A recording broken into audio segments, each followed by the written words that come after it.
And now, your First Alert 5 weather. Welcome back, everyone. So far, your Wednesday has started off with clear skies. Great weather for that Western street breakfast taking place this morning in Colorado Springs. But things will take a turn for the worse, and it looks like late tonight into the overnight hours, the potential for a severe weather outbreak across parts of the Denver metro, the eastern plains, even up towards the Wyoming-Colorado state line, and it now extends south into parts of El Paso County. I think parts of El Paso County, including here, right in the Colorado Springs metro area, could be ground zero for maybe some destructive hail. That's why I have that being an extreme weather threat from 9 p.m.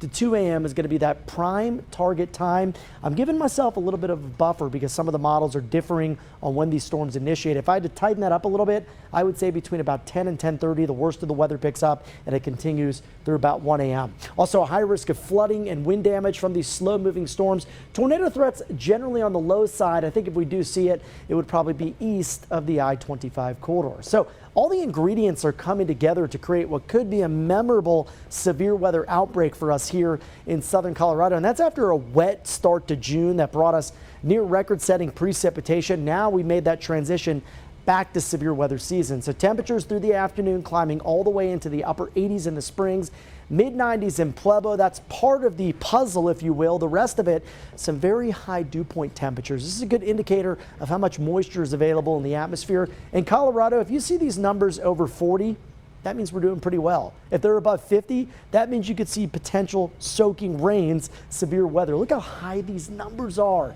As high as 65 degrees around 10 p.m. with that dew point, 66 in La Junta, 61 in the Springs. That's going to prime the atmosphere to get some of these monster storms going, especially as we head past sunset this evening. So the threat not only high later today, but also during those critical overnight hours. So we want you to prepare now for the potential for severe weather. Make sure the cars are parked indoors, in that garage or underneath the carport. And if you can bring anything outside that could be damaged into the garage or at least under an overhang, that would be helpful. For example, those potted plants that many of us put out into the yard to capture some water, move them indoors so that they don't get damaged or destroyed. You can see 10-15. These are some of those supercells we're talking about. They won't be all across the region. I think they'll be fairly hit or miss in nature in terms of where we see that most intense part of the storm, meaning you might see it, but just down the road, your neighbor might just experience smaller hail. As we head past 2 in the morning, that worst of the weather moves off to the east.